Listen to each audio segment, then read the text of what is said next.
జయ Shri Somnath part 35 తర్వాయి భాగం. తూర్పు రేఖలు ఉదయించే వేళకి విమల్ని ఆవేదనకు అంతులేకపోయింది. తుది అవకాశం కాస్త చేజారిపోతున్నట్టు అనిపించింది. సర్దారు చల్లని గాడులకు కొనుగుపాట్లతో ఒంటి మీద కూర్చున్నాడు. విమలుడిక ఓపిక పట్టలేక తన ఒంటెను సర్దారు ఒంటి దగ్గరగా పోనిచ్చాడు. వెనక్కు తిరిగి తన అనుచరులకు సౌండి చేశాడు.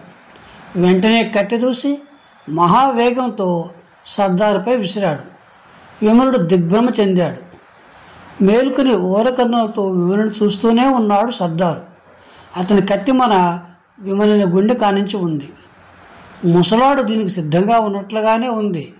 కత్తి మన గుండెల్లో దూరకముందే విమలుడు ఒంటి మీద నుండి కింద జారాడు. సర్దార్ కూడా వెంటనే కింద దూకాడు. ఇరుపక్షాలు మోహరించి నిల్చున్నాయి. విమలుడు కత్తి మెరిపించగానే ఒంటెల మీద ఉన్న సైనికులు శత్రువులపైకి విరుచుకుపడ్డారు.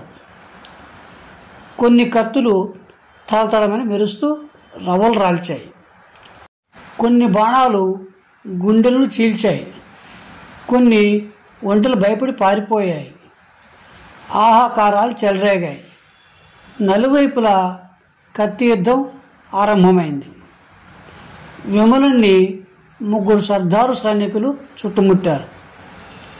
సామంతుడు కత్తిని గిరిగిర తిప్పుతూ మధ్య ఉరికాడు. సర్దారుకు నలువైపులా బాహీ యుద్ధం జరుగుతున్నది. అంతా అక్కడికి పరిగెత్తారు. సర్దారు సైనికులు సర్దారును, విమల సామంతుల సైనికులు తమ ప్రభువులను కాచుకుంటున్నారు. 5-6 నిమిషాలు నిప్పులు కురిశాయి.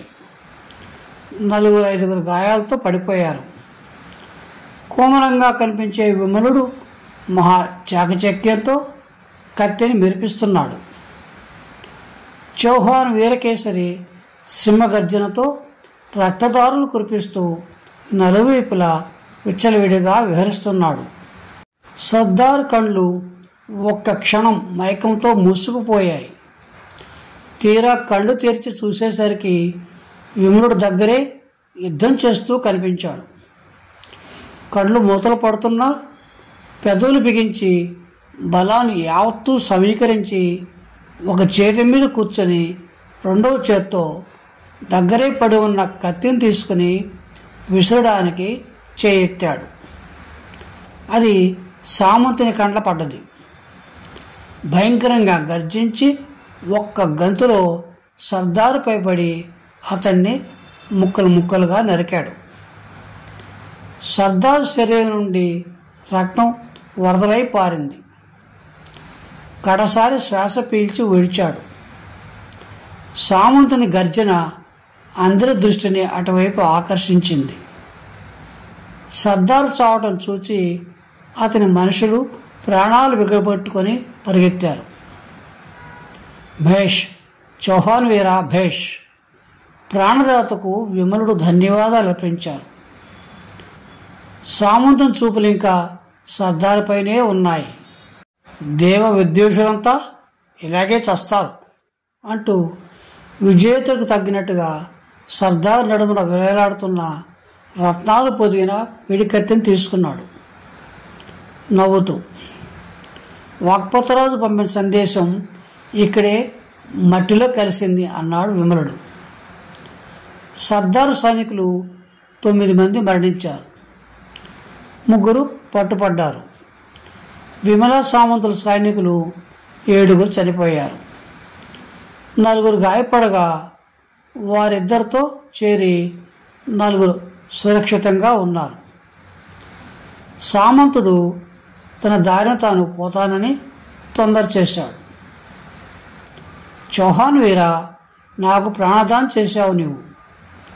నీకు దాసాను దాసుని నేను. ఈ చర్మంతో చెప్పులు కుట్టించిన మీ రుణం తీరదు అన్నాడు విమల మంత్రి. దాసాను దాసులా? అలా అనకూడదు. నాకు ప్రాణమిత్రులు. గోగాదుర్గాన్ని స్వగృహంగా భావించి ఎప్పుడైనా రావాలి అన్నాడు ప్రేమమూర్తి చౌహాన్. మరి గుజరాత్కు వస్తే నన్ను మర్చిపోవు కదూ.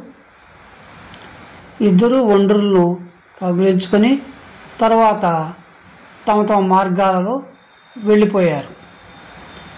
పట్టుబడ్డ సర్దార్ సైనికులను ఒంటెల మీద విచ్చగట్టి విమలుడు మార్వాడకు బయలుదేరాడు.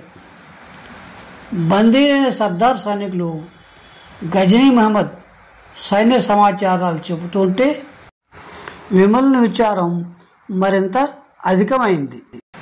గజనీ సైన్యంలో 3,000 గుర్రాలు, 50,000 విలుకాండ్రు, 3,000 ఏనుగులు ఉన్నాయట.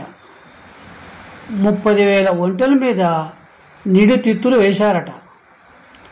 ఇది కాక వేల కొలది సేవకులున్నారు.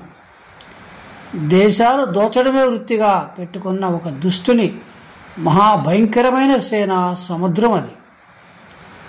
ఆ సైన్యం నడుస్తుంటే భూమి కదిలిపోతుందట.